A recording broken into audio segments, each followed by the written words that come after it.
குழந்தைகளே, good morning. லீவில் என்ன பண்ணிட்டு இருக்கீங்க? எல்லோரும் விளையாடின்னு இருக்கீங்களா?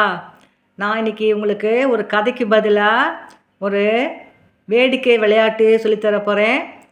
நீங்கள் கேட்டு அதை என்ஜாய் பண்ணுங்கள். உங்கள் அறிவுத்திறனை கொஞ்சம் வளர்த்துக்கோங்க. ஓகேயா? உங்களுக்கு இங்கிலீஷில் எத்தனை மாதம் இருக்குது தெரியுமா? 12 மாதம் இருக்குது இல்லையா? அதில் ஒவ்வொரு மாதத்துக்கும் 30 நாள் 31 நாள் இருக்கும். எந்த மாதத்தில் எத்தனை நாளுன்னு உங்களால் கண்டுபிடிக்க முடியுமா? முடியும் தானே? சில பேர் திடீர்னு கேட்டாங்கன்னா நீங்கள் எப்படி கண்டுபிடிப்பீங்க? அதுக்கு ஒரு சின்ன மெத்தட் இருக்குது, உங்களுக்கு சொல்லித்தரேன். இது நான் பள்ளி பருவத்தில் படிக்கும்போது நாங்கள் விளையாடினது. அதை நான் உங்களுக்கு சொல்லித்தரல மகிழ்ச்சி அடைகிறேன், பெருமைப்படுகிறேன். சரியா? இப்போ பாருங்கள், இந்த கையை எடுத்துக்கோங்க. கையை இப்படி மடக்கி வச்சுக்கோங்க. மடக்கி வச்சுட்டேன்னா ஒரு பக்கம் மேடு இருக்குது, ஒரு பக்கம் பள்ளம் இருக்குது. ஒரு பக்கம் மேடு இருக்குது, ஒரு பக்கம் பள்ளம் இருக்குது. வரிசையாக வருது இல்லையா? இப்போ என்ன பண்ணணும்?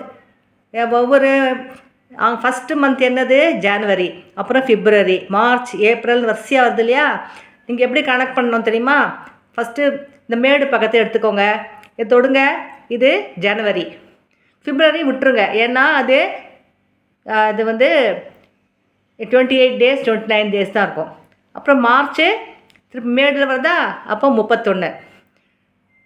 இந்த பள்ளத்தில் வந்தால் ஏப்ரல் 30 நாள். அப்புறம் ஏப்ரலுக்கு அப்புறம் என்னது? மே மாதம் மேட்டில் வருது இல்லையா?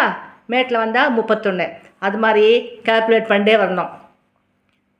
மேட்டில் வந்தால் 31 நாள், பள்ளத்தில் வந்தால் 30 நாள்.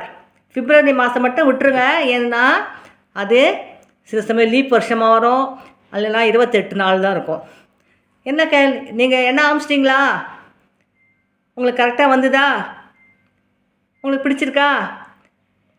யாராவது கேட்டால் உங்களுக்கு தெரியலன்னா கூட இந்த மாதிரி கேல்குலேட் பண்ணி அவங்ககிட்ட சொல்லிவிடுங்க. தெரியலேன்னு சொல்லக்கூடாது. சரியா? தேங்க்யூ. இது உங்களுக்கு பிடிச்சிருக்கோன்னு நினைக்கிறேன். என்ன ஆரம்பிச்சிட்டிங்களா?